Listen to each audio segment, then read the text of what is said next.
नमस्कार दोस्तों, फिर से आपका एक नई वीडियो में स्वागत है। इस वीडियो में हम बात करेंगे झारखंड शाखा अध्यापक के वेतनमान को लेकर आज क्या बहस हुई है। तो सीमांत घोषला जी जो है वे इस बहस के बारे में पूरी डिटेल के साथ बताए हैं। तो चलिए आगे देखते हैं सीमांत घोषला जी ने वेतनमान और स्वास्थ्य को लेकर क्या कुछ कहा है।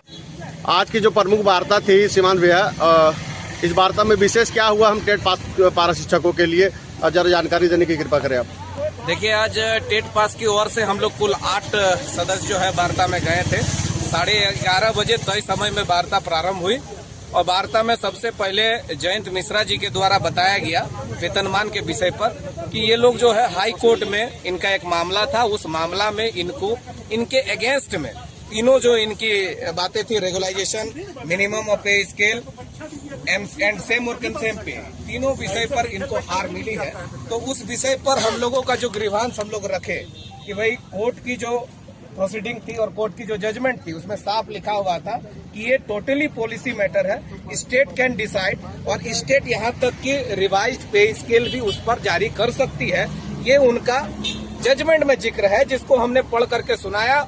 साथ ही साथ हिमाचल प्रदेश का जो सुप्रीम कोर्ट का जजमेंट है पवन चंद्र नेगी का, उस जजमेंट के कुछ पॉइंट्स थे, उसको भी हमने बताया कि इनिशियल स्टेज में जिस तरह से हिमाचल प्रदेश की जजमेंट में जिस तरह से वहां भी इनिशियल स्टेज में रेगुलाइजेशन का जिक्र नहीं था, लेकिन उन लोगों की कोई गलती नहीं थी, ये सुप्रीम कोर्ट ने माना था और उनको रेगुलाइजेशन मिला था। इस बात को हमारे जो शिक्षा सचिव, वर्तमान में प्रभारी शिक्षा सचिव है उमाशंकर सिंह जी, उन्होंने इस बात को स्वीकारा।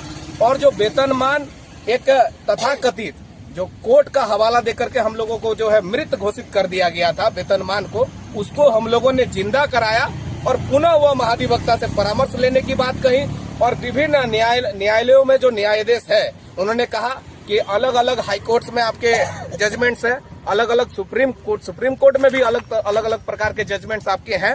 उन सभी न्यायाधीशों का हम अवलोकन करेंगे और अवलोकन करने के उपरांत आप लोगों के वेतनमान के विषय पर हम लोग चर्चा करेंगे। हम लोगों ने ये भी ग्रीवांस रखा कि भाई 11 और 14 दिसंबर की जो वार्ता हुई थी, उस वार्ता में दो चीजें वेतनमान के बीच में अड़चन आ रही थी।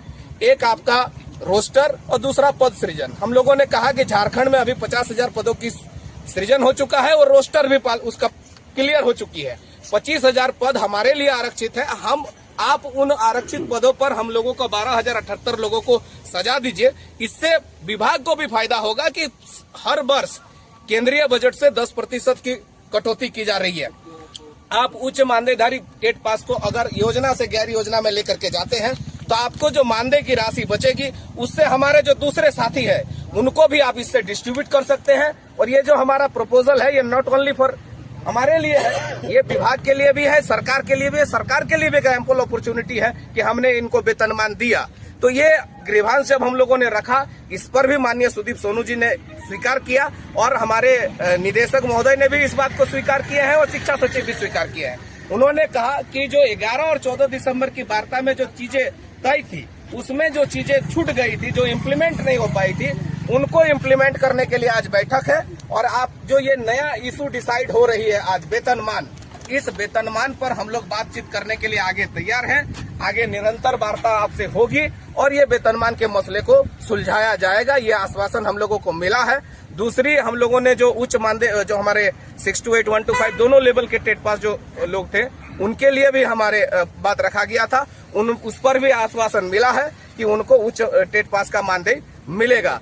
तीसरा जो हमारे एक विषय था, जो दोनों लेवल के जो हमारे आरईओ और जो बीओ से जो प्रमाण पत्र हम लोगों को लेना है, अनुभव और स्वच्छता प्रमाण पत्र, उसमें एक ही टाइप का अनुभव प्रमाण पत्र जारी हो, एक ही कैटेगरी के हो, अलग अलग ना हो, जिससे लोगों को थोड़ी सी वहां लोगों के बीच में है कि हमको दोनों लेवल के अनुभव और स्वच्छता प्रमाण पत्र मिलेगा कि नहीं मिलेगा।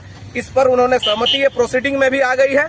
अंततोगत्वा जब हम लोगों ने देखा कि आज कोई चीज डिसाइड नहीं होने वाली है वेतनमान पर, तब हम लोगों ने भी अपने स्तर से एक अपनी मांग रखी है जिसमें तमाम लोगों की भलाई है। हम लोगों ने कहा है कि भाई स्वास्थ्य बीमा योजना से जिस प्रकार से लोगों को जोड़ा गया है, सेवानिवृत्त कर्मचारियों को और आपके सरकारी कर्मचारियों को, हम लोगों को कम से उन लोगों को 5 लाख दिया जा रहा है, तो हम लोग को कम से कम 2 लाख तत्काल दिया जाए स्वास्थ्य क्रेडिट कार्ड के हिसाब से। इस पर भी माननीय विनोद सिंह जी और माननीय विधायक सुदीप कुमार सोनू जी सहमत थे। उन्होंने कहा कि एक कैटेगरी के लोगों को यानी सरकारी लोगों को हमने कर रखा है, उनका प्रक्रिया खत्म होने दीजिए, वो लागू होने दीजिए, फिर आप लोगों का शुरू करेंगे। एक एक करके हम लोगों को काम करने दीजिए। तो इस पर भी प्रोसीडिंग पर आया है। दिन प्रतिदिन जो है ये चीजें आपको देखने को मिलती है कि भाई स्वास्थ्य लोगों का बिगड़ता है, लोगों को कम मानदेय में स्वास्थ्य से बहुत